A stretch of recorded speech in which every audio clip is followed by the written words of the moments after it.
aw minnu tɛ sɛgɛn ka to kan lamɛn sanga ni wagati bɛɛ lajɛlen an b'a fɔ ko aw ni yantuma aw bisimila an ka kunnafoni di kɛnɛ kan kunnafoni min ni o bɛ to ka lase aw ma Mifa TV ale ni Ondo TV olu kanubagaw bɛɛ lajɛlen aw bisimila an ka kunnafoni di kɛnɛ kan bi an bɛ mɛn kalo tile 15 la san 2022 min an ka dɔgɔkun kunnafoni dili nin ye wagati selen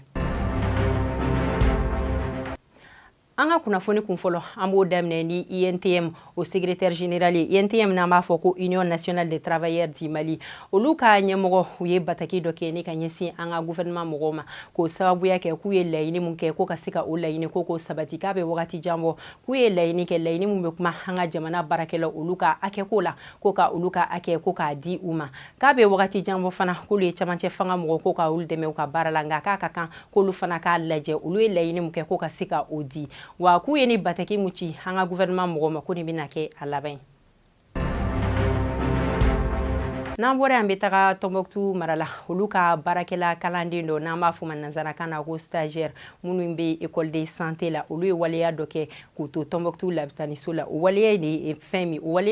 min ye k'u to urgence la k'u ye dɔn de kɛ ko ka banabaatɔ dɔ k'o dalen to u kɔrɔ ka dɔn kɛ TikTok kan ni o ye application dɔ ye minnu bɛ an ka bɔlɔlɔw sanfɛla la ko waleya kelen k'u tilala k'a bila bɔlɔlɔw sanfɛla la o waleya kelen min ye an ka jamanaden dɔ ye olu ye u ka nisɔngoya yira o tɛmɛnen kɔfɛ Tombouctou labitaniso o directeur ale ye bataki dɔ bɔ o bataki in kɔnɔna na a y'a yira k'a fɔ ko ni mɔgɔ kofɔlen 3 k'u tɛna se ka baara kɛ tuguni u ka Tombouctou labitaniso yɛrɛ kɔnɔna na wa ko écoleden minnu ye nin kɛ ko dɔ ye ko Fatumata Traoré ani Mohamed ko Insilbdar ani Aïssata Bokoum wa ko jalakili mun tara ko ka ni mɔgɔ kofɔlen ninnu sɛgɛrɛ ko kun fɔlɔ de ko ka mɔgɔ jata ko ka sɔrɔ yamariya ma di u ma ani fana ko filanan ye min ye k'u y'a kɛ yɔrɔ min na ni o bɛ kuma urgence kɔnɔna na ko o waleya in fila ko u jalakila ka bɛn ni o waleya ye ko ni fana ko baara dɔnniya ko o tɛ u la min bɛ kuma déontologie kan ko o fana tɛ u la o senfɛ u ɲangina k'u tɛna se ka baara kɛ tuguni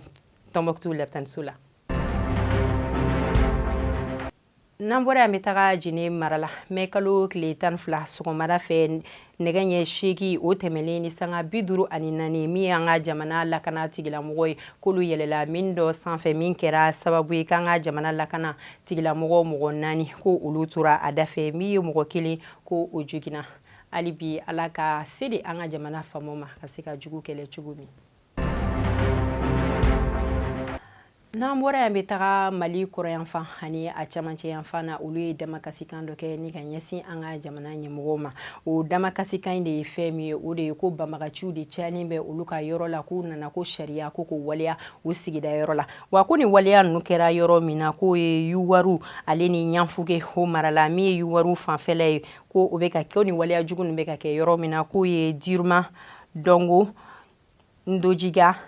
Bimberetama ani ko deboy ko banbagaciw kɛmɛ ka yɔrɔ fa kosɛbɛ ko wa k'u kɛmɛ ka wajibiya yenkaw kan ko min ye musolakaw ye ko ka ijabu ko don ko fari fan bɛɛ datugu ani fana ko min ye laadala ɲɛnajɛw ye ani ɲɛnajɛ wɛrɛ ko ka o fana kɛlen ko ka olu bɛɛ lajɛlen ko ka o dabila nka u tilala ka fɛn min wajibiya u kan fana o de ye ko ka nisɔngɔ ni ka o sara u ye kuma bɛɛ n'an bɔra yen an bɛ taga Yanfuke mara la ni ale ye Tombouctou région dɔ ye o sigida dɔ fana bɛ yen nɔ ni waleya kelen taara ka olu sɛgɛrɛ ni o ye Sarafiri ale ni sa nka danfara min donna olu ni Yuwaru mɔgɔ ninnu ta ni ɲɔgɔn cɛ o de ye ko min ye olu ka cɛlakaw ye ko ka pantalon don ko min bɛ da u kunbereku yanfan na ani fana ko min ye u bonbosiw ye ko olu kana to ka tigɛ ko ka o jiginen to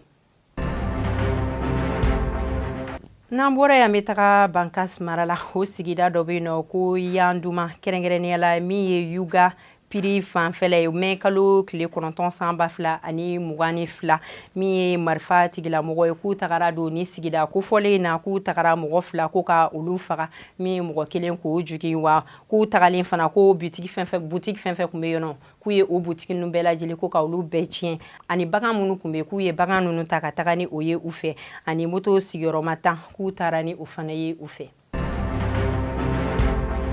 n'an bɔra yen an bɛ taga Banjagara ale ni Bankas mara la min ye banbagaciw ye olu ye bingali wale ta ka yenkaw sɛgɛrɛ kɛrɛnkɛrɛnnenya la u ka yɔrɔ dɔ bɛ yen nɔ ni a bɛ fɔ o ma ko Pont Paru Sogobiya caman y'a yira k'a fɔ ko ye point ko fɔlen ko a tɛmɛni ko jahanama don ko sabula ko sanga ni wagati bɛɛ lajɛlen ko banbagaciw de bɛ taa bingali wale ta ko ka mɔgɔw sɛgɛrɛ ko a point k'a farati ka bon kosɛbɛ ko mɔgɔ tɛ se ka tɛmɛ a fɛ nɔgɔya la wa min ye u ka sigidala mɔgɔ dɔ ye ani u ka association jɛkulu dɔ o ɲɛmɔgɔba ani élu communal dɔ ni u b'a fɔ ma ko Mamadu Zikime ale y'a yira k'a fɔ k'u ka sira dɔ bɛ yen ni a bɛ fɔ ma ko RN12 ko pont Paru Sogobiya yɔrɔ in ko mɔgɔ minnu fagara ye yɔrɔ kofɔlen na k'a bɛ taga mɔgɔ 300 ɲɔgɔnna la ko dɔ yɛrɛ bɛ o sanfɛ ani fana ko mobili minnu jiginna ye yɔrɔ in na k'a bɛ taa mobili 10 ɲɔgɔnna la wa ko caman fana ko banbagaciw ye o minɛ ko ka taga ni o ye mɔgɔ wɛrɛ fana bɛ yen min ye ko Mamadu Jimdi ni ale bɛ mouvement Baginesi ni ale député kɔrɔ ye Bankas o député kɔrɔ ale y'a yira k'a fɔ ko banbagaciw kun ye bɛnkan dɔ kɛ u ni yen sigidala mɔgɔw ni ɲɔgɔn cɛ o bɛnkan sɛbɛn kɔnɔna na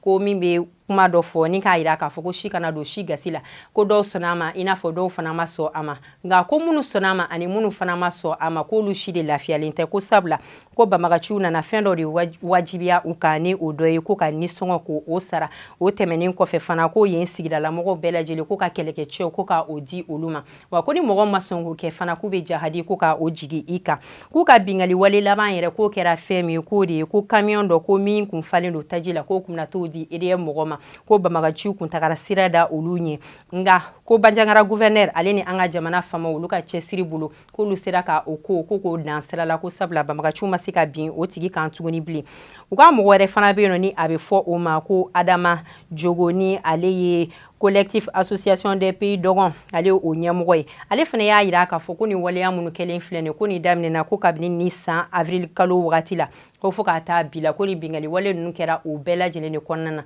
wa hakili jigila fana ko novembre kalo wagati la min ye san 2021 ko mɔgɔ minnu tununa nin yɔrɔ kofɔlen kelen na ko ka ca ni mɔgɔ sigiyɔrɔma 100 ye ko hali bi ko olu si ma se ka lasɔrɔ wa ko u b'a ɲini an ka jamana ɲɛmɔgɔ fɛ u bɛ laɲini mun kɛ u fɛ o de ye ko u ka base militaire dɔ ko ka taa o sigi pont Paru Sogobiya yɔrɔ fana ani min ye u ka sigida donso ani an ka jamana kɛlɛkɛcɛw olu ka se ka bolo di ɲɔgɔn ma kɛ u ka jɛ ka baara kɛ walasa banbagaciw olu bɛ se ka tunu cogoya min na ka bɔ u ka sigida la.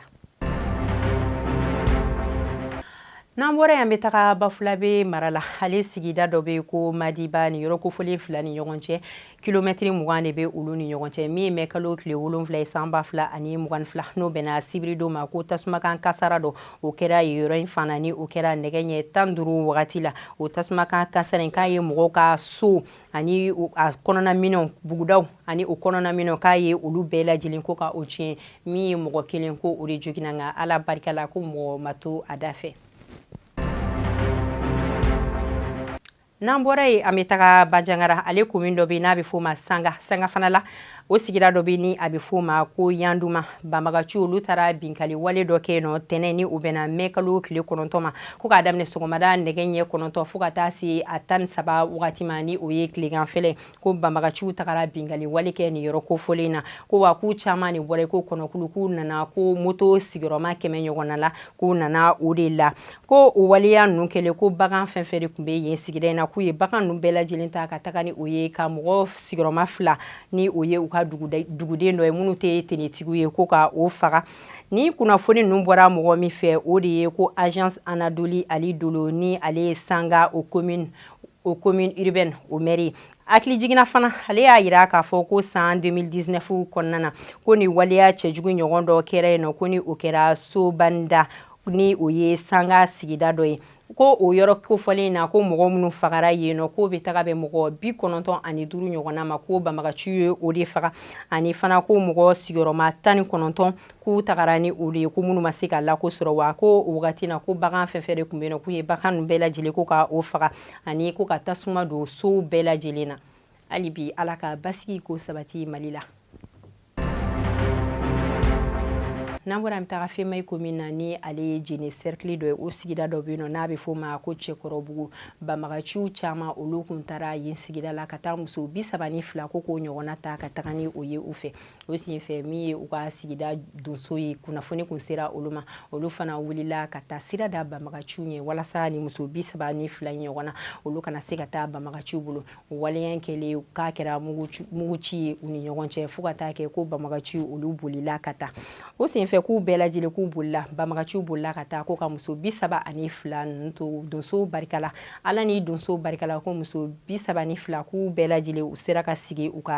u bɛɛ lajɛlen sera ka sigi u ka denbaya la min ye Mopti ministre ni ale ka baara ɲɛsinnen don muso ani denw ni denbaya ka lafiya ko ma ale yamaruya di u ka chef de service min bɛ yen nɔ ni ale bɛ jɛnɛ ko ka bolomafɛn dɔw ta k'o di musow ma walasa u hakilila bɛ se ka lafiya cogoya min na ni o dɔ ye ko malo kilo 50 ɲɔgɔnna k'o ta k'a di u ma ani fana tɛgɛko safinɛ ni tɛgɛko minɛ ko ka o dɔw di u ma ani jigisigi kuma dɔ ko o fana fɔ u ye hali bi Ala ka basigi k'o sabati Mali la ani diɲɛ fan tɔw bɛɛ lajɛlen la.